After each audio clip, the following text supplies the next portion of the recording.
Hello दोस्तों, कैसे हैं सभी लोग। आप सभी का आपका अपना चैनल IND मैथ रिजल्ट्स में आपका स्वागत है और मेरा नाम नितिन चौधरी। हम लोग प्रतिशत में सवाल कर रहे थे। चलिए उससे आगे हम लोग सवाल करते हैं। सवाल कहता है चावल की कीमत 60% बढ़ गई है। चावल को पुनः मूल कीमत पर लाने के लिए नई कीमत को कितना कम करना पड़ेगा। ये 60% की वृद्धि हो गई तो हम लोग मानेंगे, माना 100, ये 100 पहले थी 100 और 60% बढ़ गई है मतलब 100, मतलब ये 100 अब प्लस ये 60 हो जाएगा बराबर 160 हो जाएगा। तो ये 160 हो गई है। ये 100 उसमें 60%, 100 का 60% 60 होता है तो 100 में 60 जोड़ देंगे तो 160 हो जाएगा। चावल को पुनः मूल कीमत पर लाने के लिए पहले 100 था तो फिर 100, ये 160 को 100 पर लाने के लिए कितना कम करना पड़ेगा। कितना इसको कम करना पड़ेगा। इस 100 यहाँ पे 100 पुराने के लिए कितना कम करना, इसमें से 60 घटा देंगे तो ये 100 पुर जाएगा। तो कितना कम करना पड़ेगा, 60 कम करना पड़ेगा। कितना में से, 160 में से, 160 में से। और यह फ्रैक्शन में इसको प्रतिशत में बदलने के लिए हम लोग 100 से गुना करेंगे तो ये गुना 100, ये 0 से ये 0 कैंसिल।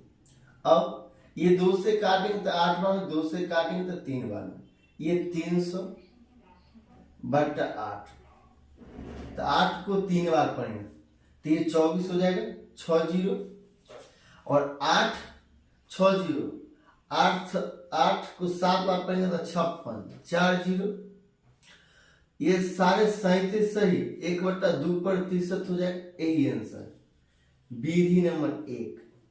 विधि नंबर 2 क्या है, मेथड 1। ये मेथड 1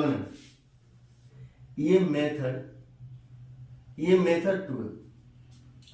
कहता है चावल की कीमत 60% बढ़ गई है।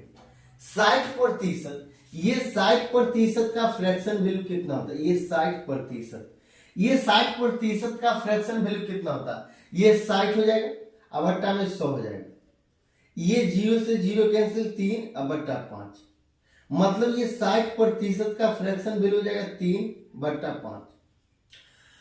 तो पहले 5 थी, ये पहले 5 थी और ये कितना बढ़ गया, ये 3 बढ़ गया तो अब हो गया 8, अब हो गया 8।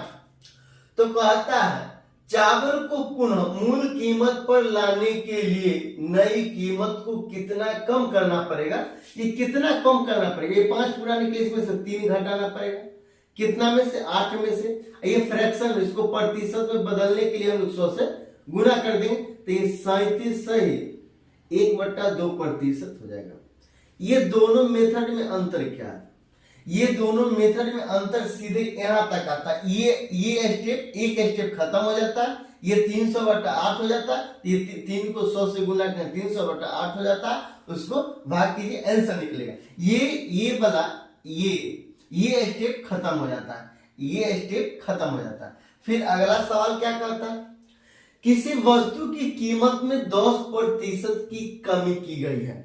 10% का फ्रैक्शन वैल्यू कितना होता है, ये 10% का फ्रैक्शन वैल्यू होता है 1/10, 1/10। पहले 10 थी अब 1 कम हो गई है। पहले ये 10 थी अब ये 1 कम हो गई है तो कितना हो जाएगा, 9। किसी वस्तु की कीमत में 10% की कमी की गई है, इसे पुराने मूल्य पर लाने के लिए पहले 10 थी अब हो गई है 9, अभी 9, तो फिर इसको 10 पुराने के लिए पुराने मूल्य पर लाने के लिए नए मूल्य में कितनी वृद्धि करनी पड़ेगी। इसमें कितना वृद्धि करना पड़ेगा, ये 1 की वृद्धि करना पड़ेगा 9 में और ये फ्रैक्शन में इसको प्रतिशत में बदलने के लिए हम लोग 100 से गुना करते हैं तो ये गुना 100, ये गुना 100 तो कितना है, ये एक बार में 1/9%। यही आंसर है। अगर अच्छा लगता तो लाइक और सब्सक्राइब कर दीजिएगा।